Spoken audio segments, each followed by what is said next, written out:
ஓம் சாந்தி. இன்றைய முரளி 30 ஜூன் 2025. பார்த்தாதா மதுபன். இனிய குழந்தைகளே, உங்களை ஞானத்தால் சுத்தமாக மனவீசும் மலர்களாக மாற்ற தந்தை வந்திருக்கிறார்.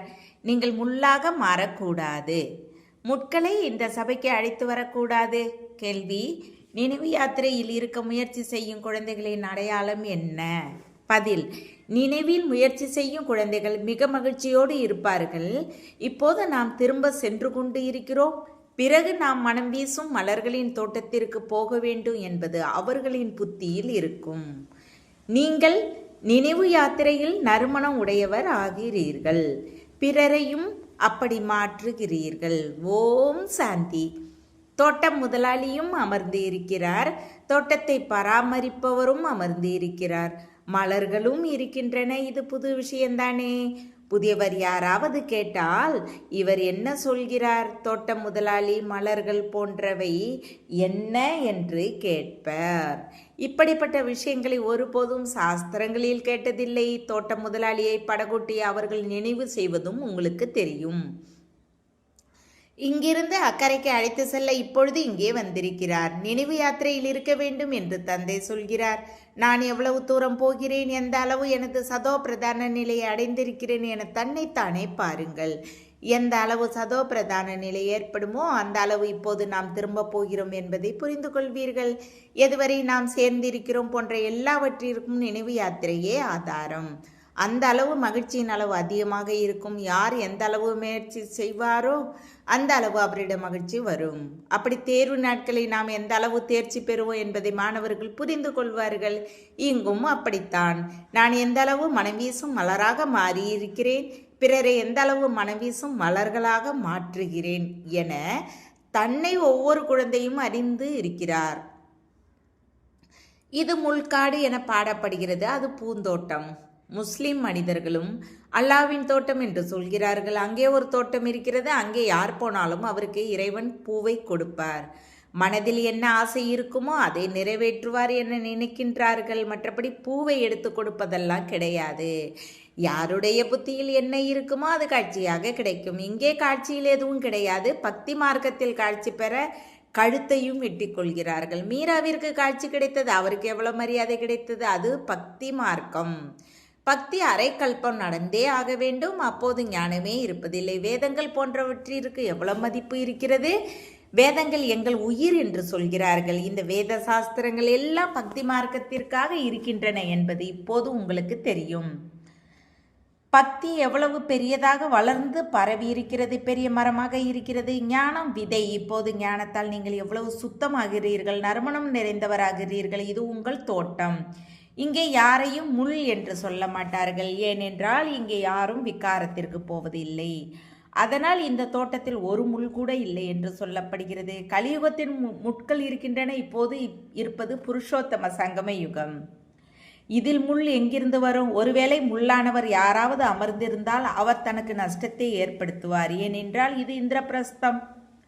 இதில் ஞான பரிசுகள், அதாவது ஞான பரிகள், பரிஸ்தாக்கள் அமர்ந்திருக்கின்றன.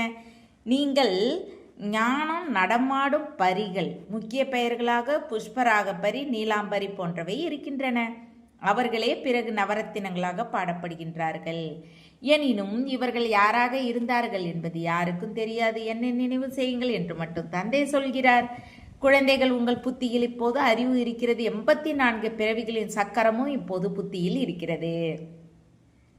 சாஸ்திரங்களில் 84 லட்சங்கள் என்று சொல்லிவிட்டனர். நீங்கள் 84 பிறவிகளை எடுத்திருக்கிறீர்கள் என இனிமேலும் இனிய கண்டெடுக்கப்பட்ட குழந்தைகளுக்கு தந்தை புரிய வைக்கிறார். இப்போது தமோ பிரதானத்திலிருந்து சதோ பிரதானமாக வேண்டும். எவ்வளவு எளிதாக இருக்கிறது. என்னை மட்டும் நினைவு செய்யுங்கள் என்பது குழந்தைகளுக்கு பகவான் வாக்கு. இப்போது குழந்தைகள், நீங்கள் மனவீசும் மலர்களாக மாறுவதற்கு தன்னை ஆத்துமா என்று நினைவு செய்யுங்கள். முள்ளாக மாறாதீர்கள். இங்கே இருக்கும் எல்லோரும் மிக இனிய மலர்கள். முட்கள் இல்லை. ஆம், மாயாவின் புயல் வரும்.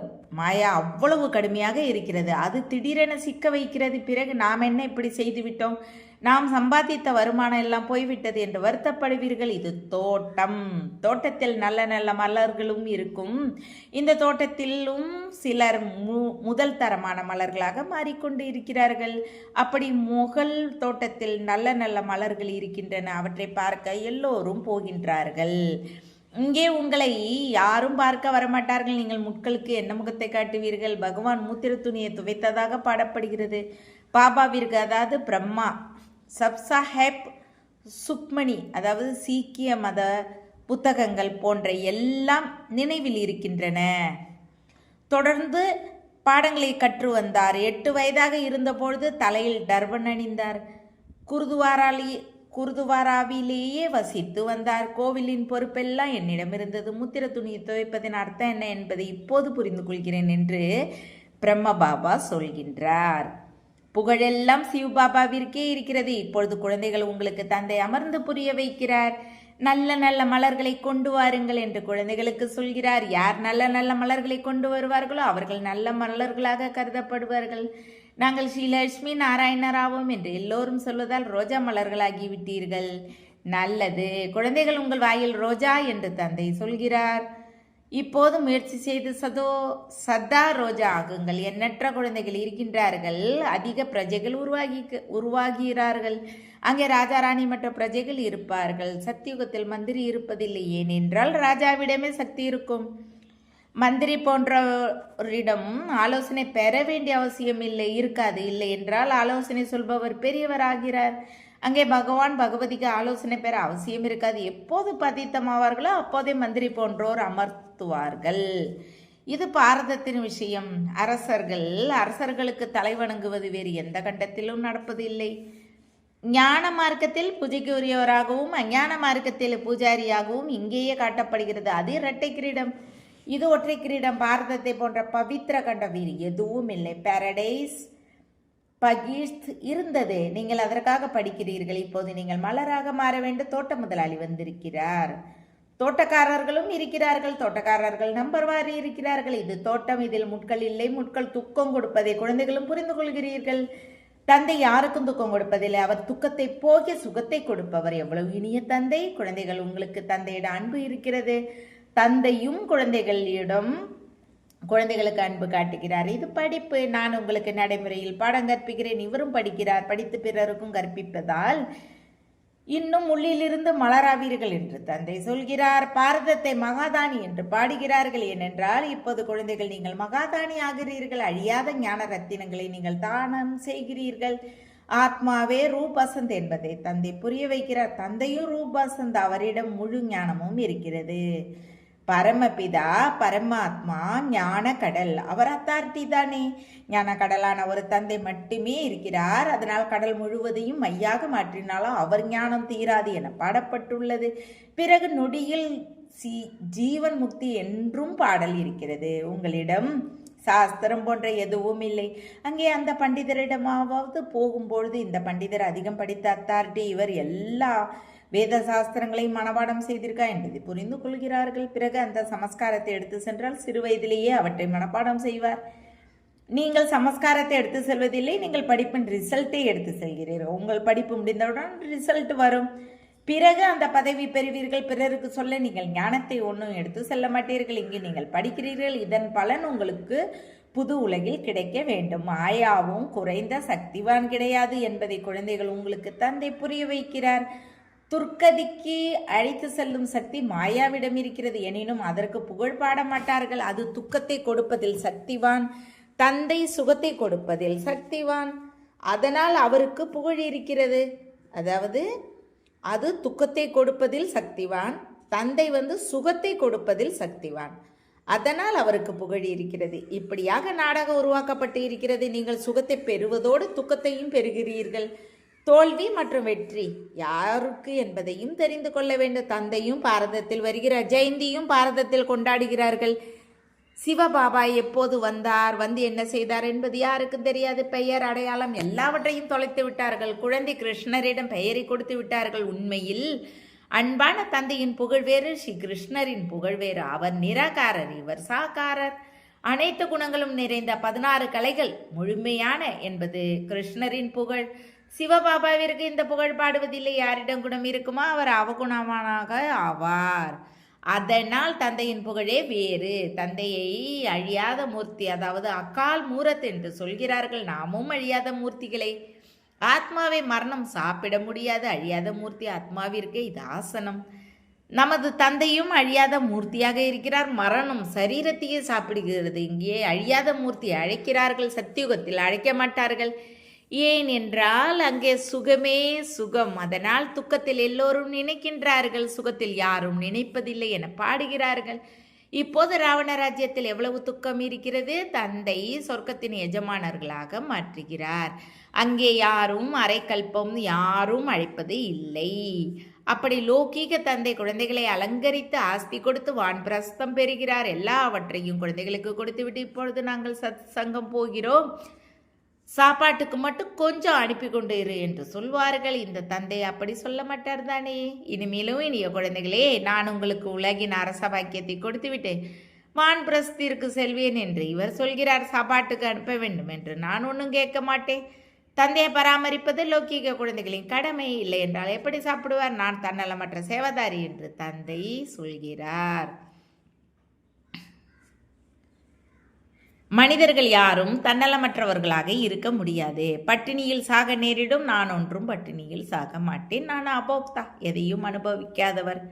குழந்தைகள், உங்களுக்கு உலகின் ராஜ்ய பாக்கியத்தை கொடுத்துவிட்டு நான் ஓய்வெடுக்கப் போகிறேன். பிறகு எனது நடிப்பு முடிந்துவிடும். பிறகு பக்தி மார்க்கத்தில் ஆரம்பமாகும். இந்த அனாதி முதலும் முடிவும் இல்லாத நாடகம் முன்னரே உருவாக்கப்பட்டது. அதன் ரகசியத்தை தந்தை அமர்ந்து புரிய வைக்கிறார். சொல்லப்போனால் உங்கள் பாகம் எல்லோரையும் விட அதிகமானது. அதனால் உங்களுக்கு பரிசு கிடைக்க வேண்டும்.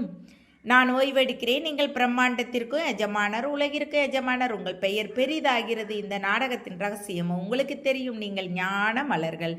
அப்படி உலகில் ஒருவர் கூட இல்லை. இரவு பகல் வித்தியாசம் இருக்கிறது. அவர்கள் இரவில் இருக்கிறார்கள், நீங்கள் பகலுக்கு போகிறீர்கள். இந்த காலத்தில் அவர்கள் மரநடு விழாவை கொண்டாடி கொண்டே இருக்கிறார்கள்.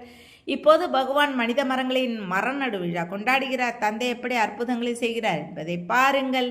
அவர் மனிதரை தேவராகவும் ஆண்டி அரசனாகவும் மாற்றுகிறார். இப்போது எல்லையற்ற தந்தையோடு ஒப்பந்தம் பேச வந்திருக்கிறீர்கள்.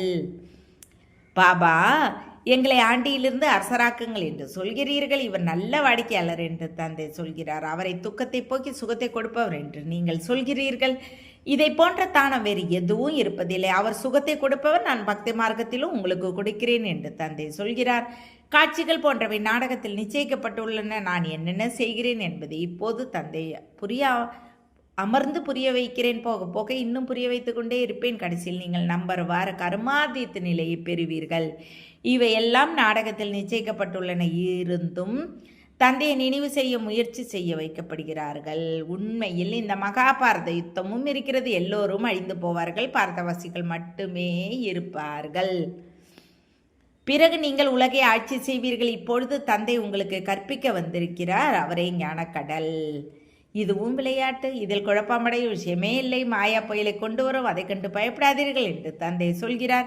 மிக மோசமான எண்ணங்கள் வரும். நீங்கள் எப்போது தந்தையின் மடிக்கு வருவீர்களோ அப்போது அவை வரும். எதுவரை நீங்கள் மடிக்கு வரவில்லையோ அதுவரை மாயா அந்த அளவு சண்டை போடுவது இல்லை.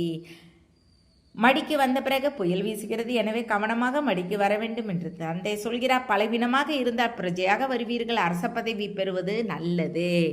இல்லை என்றால் தாஸ்தாசிகளாக நேரிடும். இங்கே சூரிய வம்ச சந்திர வம்ச ராஜஸ்தானி ஸ்தாபனையாகிறது. நல்லது. இனிமையான காணாமல் போய் கண்டெடுக்கப்பட்ட செல்ல குழந்தைகளுக்கு தாய் தந்தை பாப்தாதாவின் அன்பு நினைவுகள் மற்றும் காலை வணக்கம். ஆன்மீக குழந்தைகளுக்கு ஆன்மீக தந்தை நமஸ்தே. ஆன்மீக தந்தைக்கு ஆன்மீக குழந்தைகளை அன்பு நினைவுகள் மற்றும் நமஸ்தே. தாரணைக்கான முக்கிய சாரம்: 1. ரூபசந்தாகி அழியாத ஞான ரத்தினங்களை தானம் செய்து மகாதானியாக வேண்டும். நீங்கள் எந்த படிப்பை படிக்கிறீர்களோ அதை பிறருக்கும் கற்பிக்க வேண்டும். 2. எந்த விஷயத்திலும் குழப்பமோ பயமோ வரக்கூடாது. தன்னை காத்துக்கொள்ள வேண்டும். நான் எப்படிப்பட்ட மலர், என்னிடம் எப்படி எந்த துர்நாட்டமும் இல்லைதானே என்று தன்னைத்தானே கேட்க வேண்டும். வரதானம்: உறுதியான எண்ணத்தின் மூலமாக பலவீன வடிவ கலியுக மலையை முடிக்கும் சக்திசாலி சுரூபம் ஆகுக. மனமுடைந்து போவது ஏதாவது சமஸ்காரம் அல்லது பிரச்சனைக்கு வசமாவது, மனிதர் அல்லது வசதிகளாக கவரப்படுவது போன்ற எல்லா பலவீன வடிவ கலியுக மலையை உறுதியான எண்ணத்தின் வில்லை கொடுத்து சத்தா காலத்திற்கு முடித்து விடுங்கள். அதாவது வெற்றி பெறுங்கள், வெற்றி நமது கழுத்து மாலை, சதா இந்த நினைவில் சக்தி சொரூபமாகுங்கள். இதுதான் அன்பின் ரிட்டன். சாகார தந்தை எப்படி ஸ்திதியை தூணாக்கி காட்டினாரோ அப்படி தந்தைக்கு பின்பற்றி அனைத்து குணங்களின் தூண் ஆகுங்கள். ஸ்லோகன்: சாதனங்கள் சேவைக்காக இருக்கின்றன, ஓய்வெடுப்பதற்காக இல்லை. அவ்யக்த செய்கை: ஆன்மீக ஸ்திதியில் இருக்கும் பயிற்சி செய்யுங்கள், அகநோக்கில் இருங்கள். ஒரு அணுகுண்டை ஓரிடத்தில் வீசும்பொழுது அதன் சக்தி நாலாபுறமும் பரவும். அது அணுகுண்டு, இது ஆன்மீக குண்டு. இதன் பிரபாவம் அநேக ஆத்மாக்களை கவர்ச்சி செய்யும். எளிதாக பிரஜைகள் அதிகமாவார்கள். அதனால் குழு வடிவில் ஆன்மீக சொரூபத்தின் பயிற்சியை அதிகமாக்குங்கள். நினைவு சொரூபமாக மாறினால் வாயு மண்டலம் பவர்ஃபுல் ஆகும். ஓம் சாந்தி. தேங்க்ஸ் பாபா.